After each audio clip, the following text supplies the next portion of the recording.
तो सहारा refund portal पर refund पाने के लिए ऑनलाइन आवेदन करने में कुछ बदलाव की गई है। आज के इस वीडियो में हम आपको पूरी जानकारी बताएंगे कि अब आप नए तरीके से रिफंड के लिए आप कैसे अप्लाई कर सकते हैं, जिससे आपको बिना किसी परेशानी की ये लाभ आपको मिल पाए और आपका पैसा जो है रिफंड हो पाए। क्योंकि आप देखे होंगे बहुत सारे लोगों का आवेदन रिजेक्ट हुए हैं। रीजन ये है कि कहीं ना कहीं अगर आप गलत जानकारी फिल करेंगे तो आपकी राशि मिलने में समस्या आपको होगी। वीडियो को आप पूरा देखिएगा, पूरी जानकारी कंप्लीट हम आपको बताएंगे कैसे आपको दवा फॉर्म जो है उसे भरना है, कैसे उसे जनरेट करना है, जिसकी भी पूरी जानकारी हम आपको बताएंगे। वीडियो अगर आपको पसंद आए तो इसे एक लाइक कर दीजिएगा और चाहते हैं आगे भी इस प्रकार की अपडेट आप तक पहुंचाते रहे तो चैनल को सब्सक्राइब करेंगे, आने वाली सारी अपडेट की जानकारी आपको मिलती रहेगी।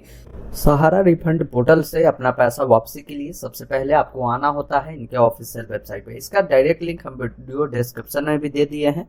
अब देखिए, रिफंड प्राप्त करने के लिए कुछ जानकारी आपको फिल करनी होती है। अभी आपको एक चीज और क्लियर कर दे, ये 4 ही सोसाइटी है जिसका अभी तक रजिस्ट्रेशन हो रहा है। आने वाले कुछ समय में अन्य सोसाइटी ऐड किए जाएंगे। तो अगर आपका अन्य सोसाइटी है, इन चारों के अलावा आप अपने बॉन्ड पे देखेंगे तो इसकी जानकारी मिल जाएगी।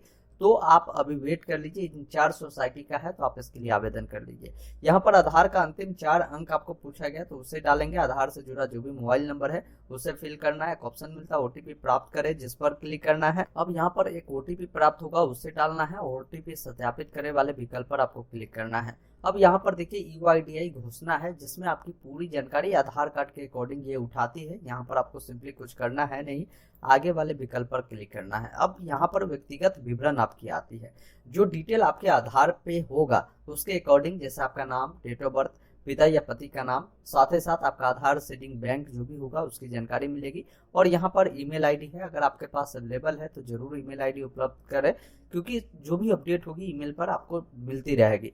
उसके बाद सभी जानकारी देखने के बाद आप यहाँ पर आगे का जो विकल्प मिलता है जिस पर आपको क्लिक करना है। अब यहाँ पर मेन जानकारी होता है दावा विवरण ऐड करना। यहीं पर आपको समस्या जो काफी सारे लोगों को होती है, तो यहाँ पर आपको मिस्टेक नहीं करनी है। सबसे पहले सोसाइटी का नाम डालना है। तो यहाँ पर 4 सोसाइटी है। अब ऐसी स्थिति में पहले आपको अपना बॉन्ड देखना होगा। अब इस बॉन्ड पे ही देखेंगे तो यहाँ पर आपको सोसाइटी का नाम मिलता है, जैसे सहारा क्रेडिट कॉर्पोरेशन सोसाइटी लिमिटेड इनका नाम है सोसाइटी का। तो यहाँ पर सोसाइटी नेम में आपको वही लिखना है जो आपको वहां पर मिलता है। उसके बाद देखिए, यहाँ पर सदस्यता संख्या आपसे पूछी जाती है, जिसे इंग्लिश में मेंबर नंबर बोला जाता है। तो फिर आप अपने बॉन्ड को देखेंगे तो यहाँ पर एक मेंबर नंबर आपको मिलता है, तो उस मेंबरशिप नंबर को यहाँ पर डालेंगे। अब यहाँ पर देखिए खाता नंबर, जो अकाउंट नंबर आपसे पूछी जाती है। तो इसी बॉन्ड में जब आप देखेंगे तो नीचे में देखेंगे अकाउंट नंबर आपको मिल जाता है, ये आपका अकाउंट नंबर हो जाता है। अब उसके अलावा आपका प्रमाण पत्र संख्या, अगर आपके पास प्रमाण पत्र नहीं है, पासबुक है, तो पासबुक नंबर भी डाल सकते हैं। ये कहाँ मिलेगा? तो देखिए, हर बॉन्ड में ये जो ऊपर वाला नंबर होता है ये आपका प्रमाण पत्र, जिसे सर्टिफिकेट नंबर बोला जाता है, वही होता है। यहाँ पर सर्टिफिकेट नंबर इनका यहाँ पर ने दिया है, तो ये आपका सर्टिफिकेट नंबर ऊपर वाला हो जाएगा। अब यहाँ पर खाता खोलने की तिथि पूछी जाती है। फिर बॉन्ड पे आप देखेंगे तो यहाँ पर एक डेट मिलेगा, जैसे यहाँ पर देखिए आपका जो भी डेट है, कब आपने खाता खुलवाया हो, डेट आपको यहाँ पर मिलता है, वही डेट आपको यहाँ पर फिल करना होगा। इसके अलावा यहाँ पर बताया गया कि जमा योगदान राशि, जमा योगदान पूछा जा रहा है, मतलब आपने कितना जमा किया है, डिपॉजिट अमाउंट आप बताइए। ये नहीं कि आपका कितना पूर रहा है, वो नहीं, डिपॉजिट जितना किया है वो आपसे पूछी जाती है। तो डिपॉजिट आपने कितना किया है उसकी जानकारी जब इसी बॉन्ड पर देखेंगे तो बताया गया कि अमाउंट जो रिसीव्ड हुए हैं वो यहाँ पर 15,000 है। आपके बॉन्ड पर कुछ और हो सकते हैं, जो पैसा आपने जमा किया है वही राशि आपको यहाँ पर बतानी है। अगर कोई आंशिक भुगतान अगर आपको प्राप्त हुए हैं तो वैसे स्थिति में आप यहाँ पर टिक करें, नहीं हुए तो यहाँ पर अनटिक ही रहने दें। क्या आपने सोसाइटी से ऋण लिया है तो लिया है तो यहाँ पर टिक करें, अन्यथा इसे ऐसे ही रहने दें। जमा प्रमाण पत्र, जो बॉन्ड आपके पास है या पासबुक है, उसे आप यहाँ से सेलेक्ट करके इसे अपलोड करें। एक ऑप्शन मिलता है दावा जोड़े, जिस पर क्लिक करें। अब पहले रिसिप्ट नंबर नहीं मांगता था, अब रिसिप्ट नंबर भी दे दिया गया। तो इसी बॉन्ड पर जब आप देखेंगे ठीक से तो यहाँ पर आपको ऊपर में रिसिप्ट नंबर यहाँ पर मिल जाता है। उसके बाद एक ऑप्शन यहाँ पर मिलेगा दावा जोड़े का, जिस पर आपको क्लिक करना है। जैसे ही आप इस पर क्लिक करेंगे तो नीचे में बता दिया गया कि आपका दावा जो है सफलतापूर्वक ऐड कर दिया गया है।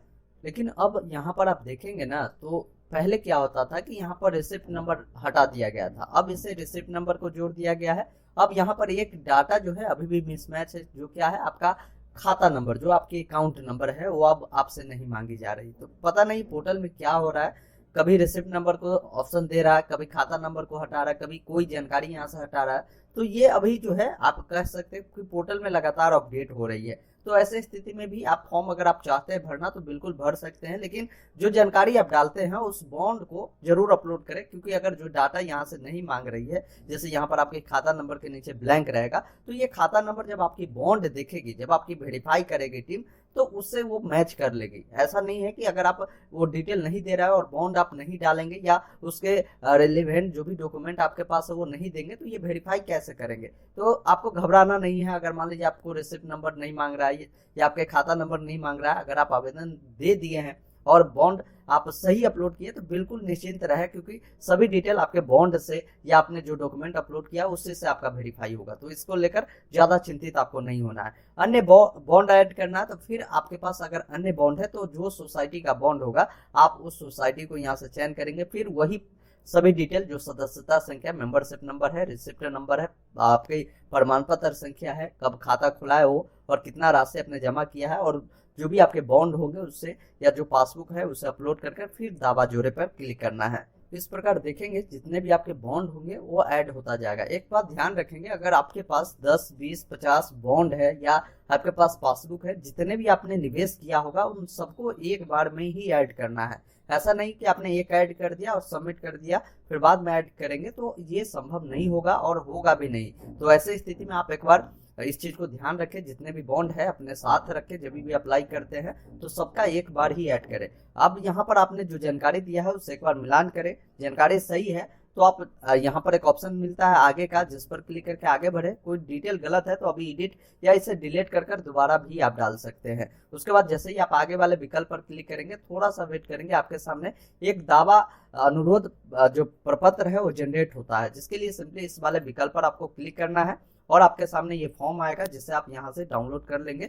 डाउनलोड करने के बाद इसे कैसे भरना है उसकी जानकारी समझिए। यहाँ पर सबसे पहले एक फोटो यहाँ पर चिपकाना होगा, जिनके भी ये बॉन्ड होंगे, जिनका आप आवेदन दे रहे हैं, और उनका साइन जो है क्रॉस करना है। यहाँ पर लिखा हुआ है कि क्रॉस साइन फोटो पे होना चाहिए। और एक बात ध्यान रखें, जब भी आप साइन करवाते हैं तो उनके फेस पर, चेहरा पर साइन नहीं होना चाहिए, क्रॉस हो लेकिन उनके चेहरा पर साइन नहीं हो। उसके बाद नीचे आना है, यहाँ पर ऑलमोस्ट सभी जानकारी फिलअप रहती है। सिंपली नीचे आकर यहाँ पर जमाकर्ता का सिग्नेचर करवा देना है।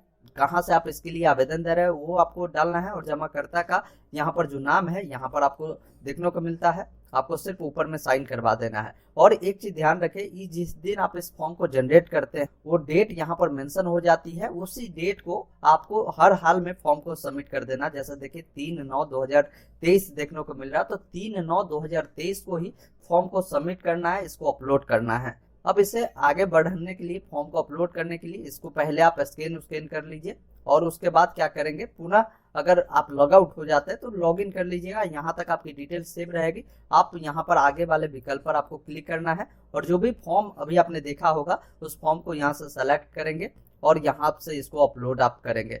इस प्रकार आपका दावा जो है सफलतापूर्वक अपलोड होता है। अब आपको सिंपली आगे वाले विकल्प पर क्लिक करना है। इस प्रकार आपका फॉर्म सफलतापूर्वक सबमिट होता है और इसका जो एक आपको रिसिप्ट नंबर है वो देखने को मिलता है, कब आपने क्लेम किया है वो देखने को मिलता है। इसको आप नोट कर लीजिएगा या इसका स्क्रीनशॉट लेकर अपने पास सुरक्षित रख लेना है। आवेदन कर देने के बाद इसका स्टेटस चेक करने के लिए हमने यहाँ पर लिंक उपलब्ध कराया है, एप्लीकेशन स्टेटस। आप जिसके सामने क्लिक करेंगे यहाँ पर अपने आधार का लास्ट 4 डिजिट, आधार से जुड़ा मोबाइल नंबर डालेंगे, OTP प्राप्त करे पर क्लिक करेंगे और आपके सामने आपका जो एप्लीकेशन का स्टेटस है खुलकर आएगा। अभी ये स्टेटस आपका अंडर प्रोसेसिंग में रहेगा। आने वाले कुछ समय में जब आप चेक करेंगे तो यहाँ पर आपकी स्टेटस या तो एक्सेप्ट हुई रहेगी या आपका रिजेक्ट हुई रहेगी। एक्सेप्ट होता है तो फिर आपके 45 दिनों के अंदर में ही जो खाता आपके आधार सीडिंग है उनमें ये राशि जो है भेज दी जाएगी। दोस्तों अभी आपने देखा, हमने आपको कंप्लीट प्रोसेस बताया सहारा रिफंड पोर्टल पर किस प्रकार इस नए तरीका से आप इसके लिए अप्लाई कर सकते हैं। अगर आपको फॉर्म भरने में अभी भी किसी भी प्रकार की समस्या होती है तो आप नीचे कमेंट कर सकते हैं। वीडियो देखने के लिए बहुत बहुत धन्यवाद।